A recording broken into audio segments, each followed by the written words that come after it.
तो ये है रबड़ नेति। तो रबड़ नेति इसका पहला अभ्यास है। जिस प्रकार रबड़ नेति से पहले जल नेति पहला अभ्यास है, उसी प्रकार से रबड़ नेति दूसरा अभ्यास है। तो अब हम रबड़ नेति करेंगे। रबड़ नेति में करना क्या है, तो इसी बीच में आज हम लोगों ने जल नेति और रबड़ नेति का सेशन रखा। तो इसके बाद अब हम दूसरे नोस्ट्रल से करेंगे। पहले हमने राइट साइड से किया था, अब हम लेफ्ट साइड से करेंगे। तो पर मैं आपसे अभी भी एक बात ही कहूँगा, किसी के मार्गदर्शन में ही ये चीज़ें करें, बिना किसी के मार्गदर्शन के आप अपने आप से ना करें। चलिए, अभी तक हम लोगों ने जल नेति करी, तो लेकिन जल नेति पूर्ण ही तब होती है जब उसके साथ रबड़ नेति हो। तो वैसे तो इसमें बताया गया है कि हमें शुद्ध नेति करनी चाहिए, उसमें 9 बलैन 9 इंच का हमारी जो है रबड़ या सूत्र नेति होनी चाहिए। तो ये है रबड़ नेति। तो रबड़ नेति इसका पहला अभ्यास है। जिस प्रकार रबड़ नेति से पहले जल नेति पहला अभ्यास है, उसी प्रकार से रबड़ नेति दूसरा अभ्यास है। तो अब हम रबड़ नेति करेंगे। रबड़ नेति में करना क्या है, सबसे पहले जल नेति करने के बाद अब थोड़ा मुंह ओपन करो, माउथ ओपन करो और देखो, धीरे धीरे रबड़ को डालेंगे और डालने के बाद बिल्कुल ध्यान से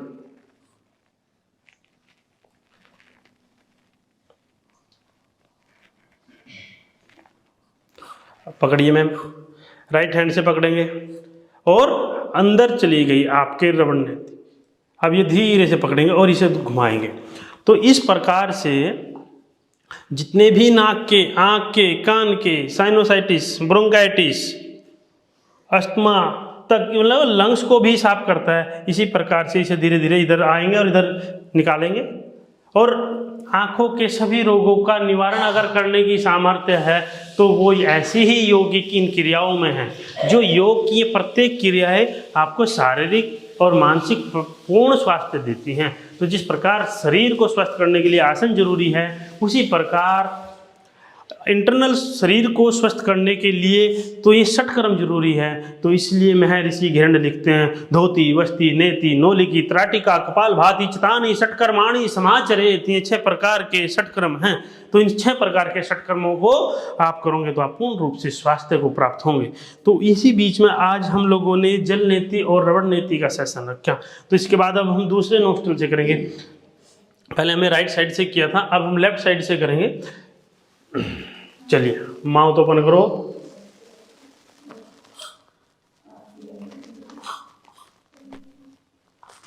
पकड़िए मैम, अंदर आ गई। इसका पता हो जाता है कि ये कब अंदर आई।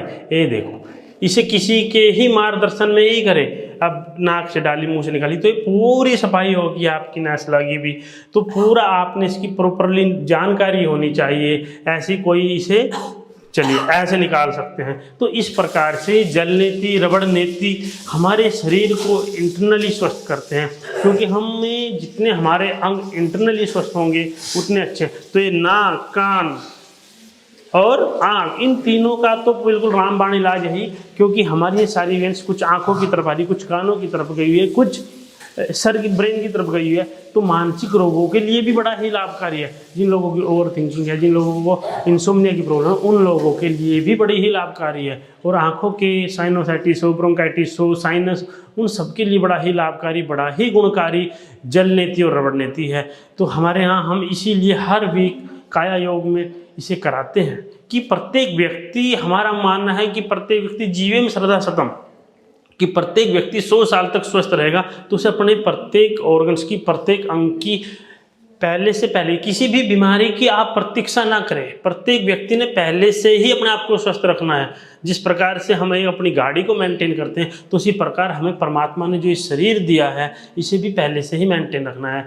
हमें हमारी आंखों के लिए अपने आप को अवेयर करना है, कानों के लिए, नाक के लिए। जिस प्रकार हम एक्सरसाइज करके पूरे शरीर को स्वस्थ करते हैं, प्राणायाम करके पूरे शरीर को स्वस्थ करते हैं, इसी प्रकार से जो हमारे ये अंग है, इनको हम किस प्रकार से धुलें। इससे पहले हमें संघ प्रचालन का भी यहाँ पे सेशन दिया था, तो हम आज त्राटक का भी सेशन हम आपको देंगे।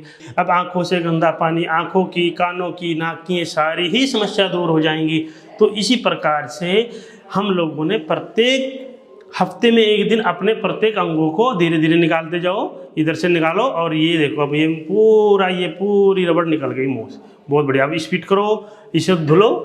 तो इस प्रकार से ये जल नेति के बाद रबड़ नेति भी बड़ा ही उपयोगी क्रिया है, बड़ी ही सहयोगी क्रिया है। तो ये करनी भी बड़ी ही आवश्यक है। तो हमें प्रत्येक व्यक्ति ने अपने आप को स्वस्थ रखने के लिए अपने प्रत्येक ऑर्गन्स को पहले से पहले ही तैयार करके रखना होगा। तो अभी हम लोगों ने इन्होंने पहले जल नीति करी, फिर कपालभाति और शशांक आसन करा, जिससे कि कोई एक बूंद भी पानी की अंदर ना रह जाए। उसके बाद अब रबड़ नीति का अभ्यास ये लोग कर रहे हैं, तो इस रबड़ नीति, इसके बाद फिर सूत्र नीति का अभ्यास करेंगे। तो योग में जीवन बनाए, इसलिए कहते हैं योगी बने, उपयोगी बने। तो ये ऐसी योगिक क्रियाएं हैं जो प्रत्येक व्यक्ति साथ में हर हफ्ते, हर वीक में एक दिन अपने प्रत्येक अंग की सफाई करते जाएं। तो ये ऐसे योगिक क्रियाएं हैं जो प्रत्येक व्यक्ति को पूर्ण रूप से स्वास्थ्य प्रदान करेंगी। तो पर मैं आपसे अभी भी एक बात ही कहूँगा, किसी के मार्गदर्शन में ही ये चीज़ें करें, बिना किसी के मार्गदर्शन के आप अपने आप से ना करें। वैसे आप अच्छे से ध्यान से इसे करना है। इसलिए बहुत बहुत धन्यवाद। आप सब लोग स्वस्थ रहें, मस्त रहें। बहुत बहुत धन्यवाद।